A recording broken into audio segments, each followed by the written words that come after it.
Hey y'all, this is AL Thick Madame, and this is the recap review for Queen Sugar. All right, so let's go on ahead and get into this. Very, very excited for this season. It has been amazing so far. I cannot wait until we get a little bit further into it because it has been very good already and it just started not too long ago. Okay, y'all, so this episode started out with Prosper being released from the hospital. He is now at home, and the Borderlones were there to greet him. And he was very, very happy to see him. And Charlie noticed how his daughter was looking at the situation unfold before her eyes, and she went to talk to her. And she was like, all he talks about is y'all. And Charlie had to help her to understand that whenever they are around him, when she is at home in Chicago, that all he talks about is her. So you got to understand, we all family at this point. Like, everybody grew up together and all of that. And I understand her feeling some type of way, but their relationship is strained. And I just wish they would fix that because I don't like that. I don't like that. Life is too short. And look at this situation. And look what happened before. Like, I thought that when all of this stuff went down before, when Prosper was going through, that the daughter would have been a little bit more present. I understand that this pandemic hit and all of that, but I'm just like, girl, that's your daddy though. Come on now. You see what they done dealt with. Their daddy is no longer here, and their daddy was everything to them. So it's just a lot. So anyway, Ralph Angel is on the phone trying to get some understanding about what's going on with uh one of his pieces of equipment. If I'm not mistaken, it is something that helps with getting the cane out of the ground and, cutting it down or whatever. I know my daddy has a tractor, and when we would actually go through the process of getting all the stuff out of the fields because it was done for the year, whether it was the sweet potatoes or the cane, because that's the majority of the things that my family had that we were doing. When it was time for my daddy to do the cane, he had something on it, and it had its own way of taking it up out the ground or cutting it or whatever, and it was laid out in the fields a certain way, and then we would go around picking them up, go through all the rows picking them up. So yeah, anyway, that's why, see, a lot of people don't understand. Like, if you're new here, you don't understand. I understand everything that they be talking about on this show because my family was deep off into this type of stuff. My daddy has a garden now because he used to doing all this stuff. We had our last year of doing the sweet potatoes and the cane. And this was like years upon years before my grandmother passed away. My grandmother passed away in 2017.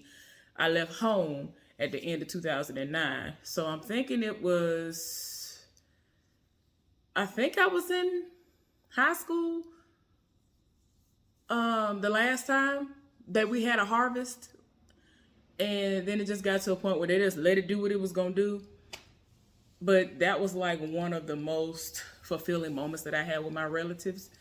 And in all honesty, back then, that's during a time where I would turn a blind eye to a lot of drama that was going on in my family that does not even have to exist, but it does. I love my family members. I know how some of them really are, and I just love them from a distance. But when we had that last time, when my daddy was tilling and doing all this other, my daddy would till it, like my daddy would get all this stuff ready. Like, he was the one out there on the tractor in the heat and doing all this stuff. Like, he was the one doing all this stuff, tearing his tractor up for all this stuff. It's bad enough that he was already going to another part of the family properties and tearing his stuff up, you know what I'm saying, to, do hay. He was baling hay, cutting the stuff down. Like, my daddy was doing a whole lot back then, like a whole lot outside of normal working. Like, my daddy stayed doing the most. I don't understand how he was able to be so busy. So yeah, that's why when stuff like this come out, when this show came out and I heard about it, I was like, if they do this right, I'm going to live for it. And I live for this show because I've lived this. Like, we literally were going out into the fields and digging up the potatoes and putting them into buckets and all this other stuff. My daddy still does that. He sends me a big box of sweet potatoes Um, I'm gonna see if he can send me some corn because y'all would think that my daddy went to the field and sprinkled sugar in the ground, as sweet as that corn is. Some of his sweet corn. I don't care about the squash. I ain't never been here for squash, but he does squash. I think he has some green beans, or snap beans, whatever. And I'm missing something. He gets peanuts from somewhere and he sends them to me every year, sprinkled in with my sweet potatoes and something else that I want my daddy to send me. But anyway, y'all, I'm sorry. I went off on a tangent. But yeah, I lived all of this. I used to go and get this stuff. Like, this was long hours in the hot sun. Even though it was like fall and we were getting all this stuff, it was, when you're actually working, you feel okay. And you ain't freezing to death or whatever because, the sun would start to go down and all that. We were like, it would take us like several hours as a family to get this stuff. So it was cousins, some of my aunts, some of my uncles or whatever. And we would go in the fields and get all this stuff. So yeah, but my daddy was the one tilling it and loosening the stuff up out the ground for the sweet potatoes and then cutting down the stalks for the cane. So yeah, sorry again that I went off on a tangent. My bad. So something's wrong. I don't know what happened, but yeah, that part, I don't know if it's a part if he had, I think he has that machine specific for the cane, but my daddy just had a part on his that he could switch out whenever he wanted to do certain functions. Whatever he wanted to do certain things, he had a certain part that he would just put on his tractor in order for him to do those things. So yeah, anyway, my bad, y'all. I'm so sorry. So yeah, he's trying to get the person he's on the phone with to salvage what they can, if they can, because he's still trying to, get a harvest going. So his sisters come up and they talking and they trying to figure out what's going on. And then we see Prosper's daughter come up. And so Nova looking like, what this heifer doing here? Like, that's the look she give. I look like, what this heifer doing over here? And Ralph Angel had to explain that she's there taking Prosper's place because, since he can't even really be nowhere like that, because, he's been on the front lines for forever fighting for all this stuff. He can't stand in the meetings. He can't be there. And so, she actually is a lawyer. Like, she can do all of this stuff. So she like, look, I'm just trying to help where I can. I want to make sure my daddy's paperwork is right. And I'm going to stand in for him and help whoever I can help along the way. So again, Nova looking like, heifer. So as soon as she walk off, she was like, yeah, she's not to be trusted. Don't let the smooth taste fool you. I was like, ma'am, no. So as they're walking, because they are about to walk into the courthouse or somewhere where they're going to have this meeting for these it's like a Black Farmers Association type situation.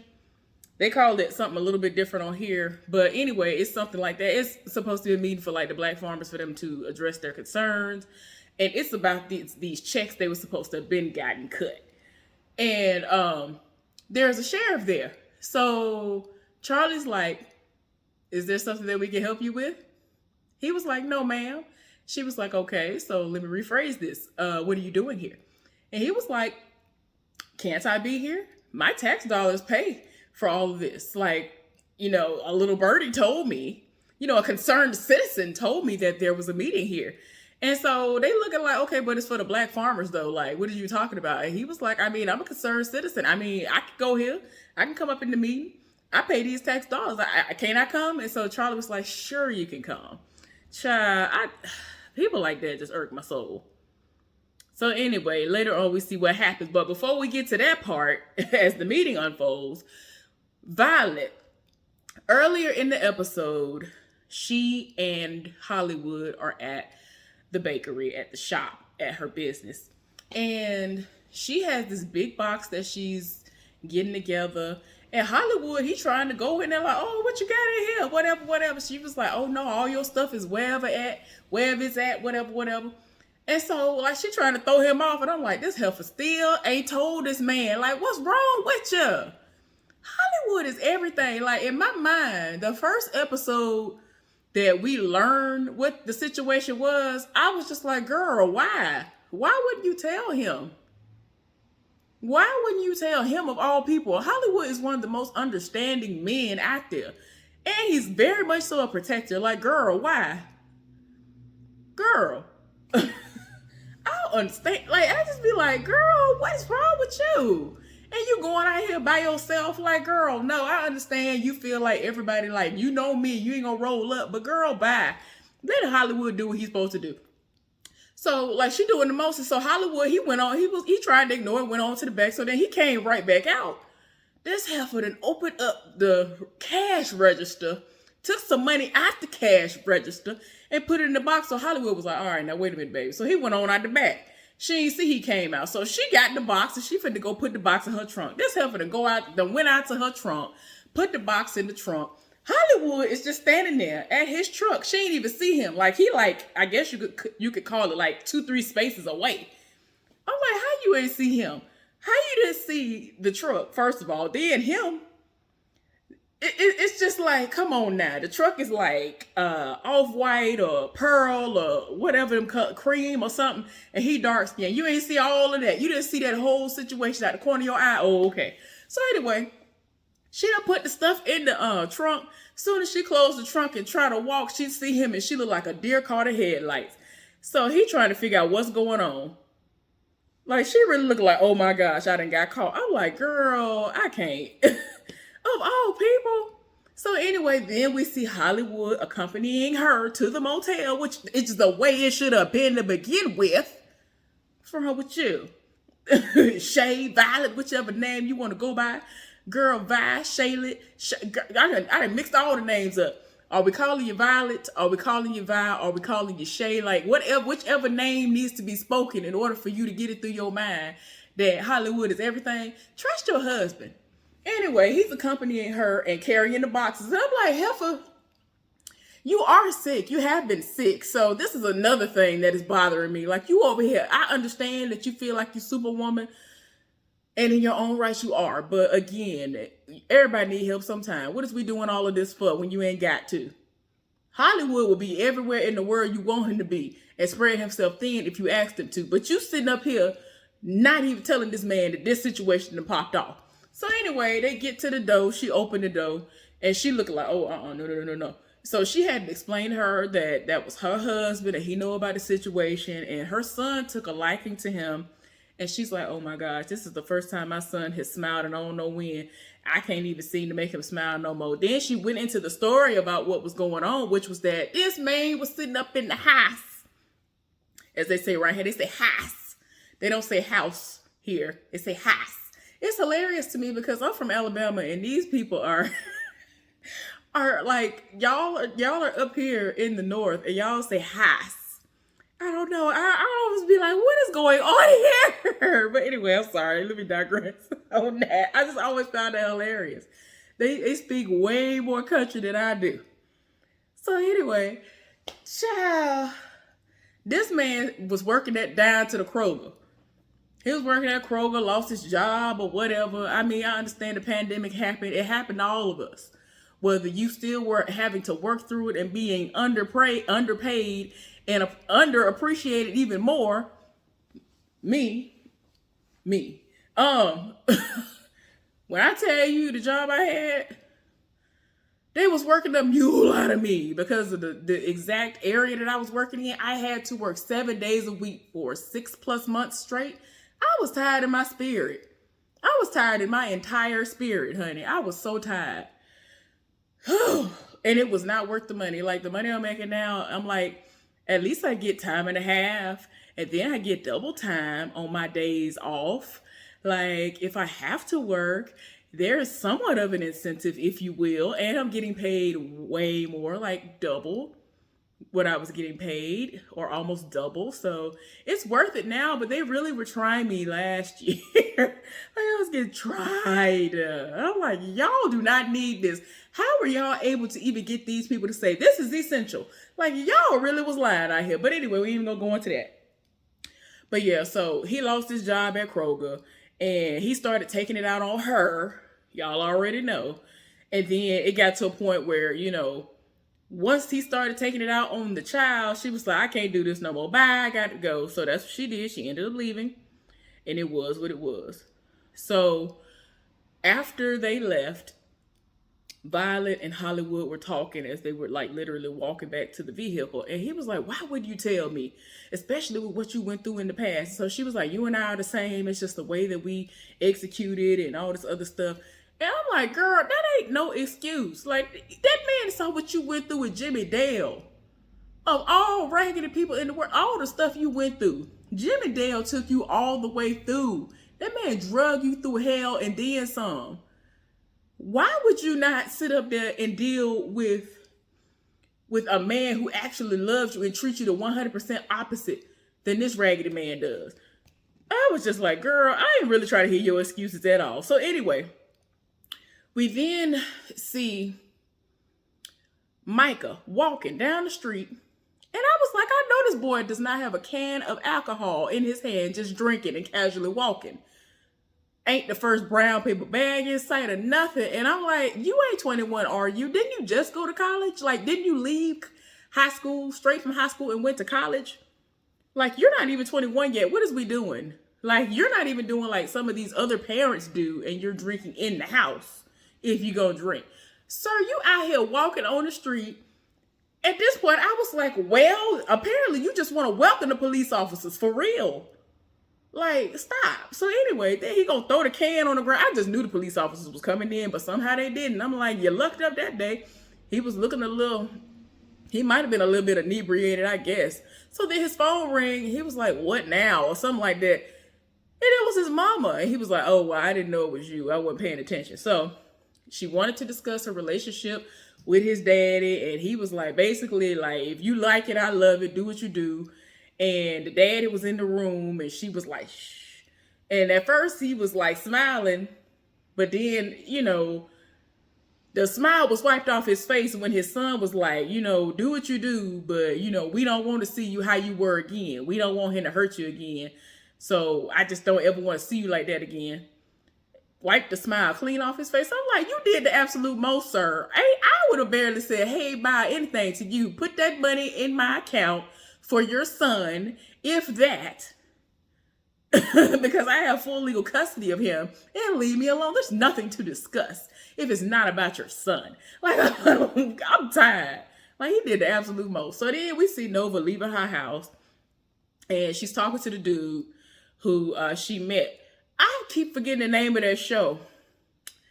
It was a show that came on, was it VH1? It was about a dance.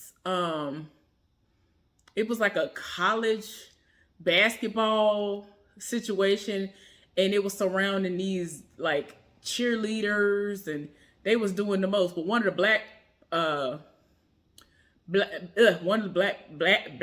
basketball players on there, I think his name was Roman or something, Roman on there. But he's walking with somebody and they talking, and she's trying to see if he will kind of like start going to Hollywood's spot so that the women can get some insight as to what they're talking about. And he was like, well, I don't know, but even if I were to go, I feel like what happens down there should stay down there. So she was like, okay, I hear what you're saying. And, the woman that he was walking with, both of them were talking about how they listen to what she has going on, like any of the stuff that she puts out there. They listen to it and they read it and all this other stuff. So she's flattered, whatever. Y'all, so anyway, the family gonna meet up with Davis. Davis is gonna come to the family dinner. And so they talking and they reminiscing on the times when their father, Ernest, and Prosper would be posted up at the games, front row center, because of Davis, because he was playing at the time. And he was so proud to say that was his son-in-law. And I'm like, it is what it is. So whatever. Like, I was like, whatever. Do what you do, as long as you do what you're supposed to do. So then Michael comes in with his daddy, and he's like, hey, everybody. And this is Darla's first time really meeting him, because she didn't know him when he was that Davis. And she's like, I want to know how he is now, because I never knew who he was. So anyway, he's greeting everybody, and it's kind of like old times. And then he brought a bouquet of roses, flowers, or whatever, and he ends up presenting them to Violet. And Violet was actually nice to him. I thought she was gonna cuss him out, but she did good. So I was here for it. So anyway, when they sat down and they were talking, and Davis is trying to talk to them and apologize for everything that he did, and he did the most. And I'm like, yeah, you did break the trust that they had in you. You tried her. Like, it was so bad. Everybody looked like they was gonna jump him and gladly go to jail. Like, it was terrible. So Hollywood ended up praying over the food, and they start eating. Cool, do what you do. So then we see Hollywood actually having his moment where he's opening his spot, the real spot. And because of it being the grand opening, everything got set up, and she's gonna leave. You know, his wife is gonna leave because it's for the guys. Prosper's not there, so Micah has him on FaceTime, and like they talking about, you know, we had to have you in here. One of the dudes was reading him to us, oh, I see you over there, your rickety chair, and all of that or whatever. But they were, you know, trying to have a moment and talk to him, and then we hear his daughter in the background saying that the food is ready and all this other stuff, and he has to get better before he can come in there, because he actually has like physical therapy he got to go through, because he really was hurt. Like, I can't. So he ended up doing a speech, he being Hollywood. He was doing a little speech, thanking everybody for coming and all this other stuff. But he wants the men to start opening up now. And ain't nobody saying nothing. And so he was like, well, the way I'm going to get it started is, y'all, if you want something to drink, if you want some of this yak, you going to have to talk. So he done poured him a little drink, and ain't nobody said nothing yet. And in my mind, I'm like, all I know is this boy better not say nothing. He better not grab a bottle of no type of alcoholic beverages. Like, what we not finna do with this? So simultaneously, at the same time, Violet and the other ladies, including Darla, they are, you know, sitting around the house and they're talking, and, you know, Davis comes up. And so Darla wanted to know about how he was when they were together. And, you know, Charlie is still kind of wondering how her family really feels about him, because he really tried her. So they like, look, y'all are public figures. We just glad to see you happy. If you happy, if it makes you happy, do what you do. But what do your constituents think of this? Like, do they know about this? And she was like, nah, they don't need to know my business. I'm like, girl, now you know. There's going to be some foolishness that's going to come out, but it is what it is. So Darla was talking, and the conversation kind of went sideways. Yeah, it kind of went sideways because she's saying that she feels like something bad is coming. She has a really, really bad feeling, and she can't shake it, and she don't know what it is. And I'm like, what in the world, girl? She don't know what the feeling is. Now, I don't know if that's a part of the, you know, Louisiana, you know, you already know some of the different things that some people just inherently have that might be on the Nova, if you will, spectrum. But yeah. So anyway, back to Hollywood and them. They're talking, and the only person, since nobody else wanted to talk, Hollywood starts talking about the little boy that she met in the hotel room. And I'm like, okay. Now, there was a dude who they met before everybody started talking and, you know, the grand opening really happened, that was introduced to everybody. This man who Ralph Angel was in prison with. I forgot what the man's name is, but in my mind, I'm like, please tell me that this ain't this man's child. And Hollywood just sat up here and said they was in a hotel here, and the mama was here. So all he would have to do is just go from hotel to hotel and inquire and possibly use their names just in case. Like, I'm just like, please don't let that be the situation. So anyway, the conversation starts to kind of get a little dark with the ladies, because they started bringing up Billy, who is Prosper's daughter. And Charlie is like, y'all need to ease up on her. She's really trying to help us, whatever. We're family. And I don't understand what happened with you, because y'all were so close growing up. She was like family to us. Child, Child, the stuff that came out. Charlie was left in the dark because she wasn't there all the time. She was there every other blue moon. She wasn't full time there because she was with her mama. Because she was the stepdaughter or whatever y'all know what I'm talking about. But anyway, so we find out that there was a rumor that went around that when Violet was with her ex-husband Jimmy Dale, that she was sleeping with him. So she was tired of her spirit. And then we find out that she went to Ernest and told Ernest about Nova. Because y'all know Nova is here for pretty much everybody. She like men one day, she like women the next. So that's something that scarred her and ruined her last years with her daddy. Because he didn't have he had a certain way that he thought of her. And then it's like for him to be left with that, she could not even come out the way she wanted to come out, if she was going to come out in any capacity, to her daddy because of this. So yeah, y'all, it was just a lot. So she looking like, wow, I didn't know she did all that. Like, it's a mess. Well, Ralph Angel and Darla are meeting up with a doula, and they are soon finding out that it's very expensive. She tried to explain to them that, yeah, I'm a doula, but you need a midwife. And they were like, ooh, that's kind of expensive. That seems kind of expensive, excuse me, y'all. And she was like, well, depending on who your provider is, they will pay for a good portion of it. But it's still busy. It's still very, very, expensive. So he was just like, look, I want you to have the type of birth you want to have. And she was like, it seemed like it might be cheaper for me to be at the hospital. He was like, nah, we're going to do what we need to do.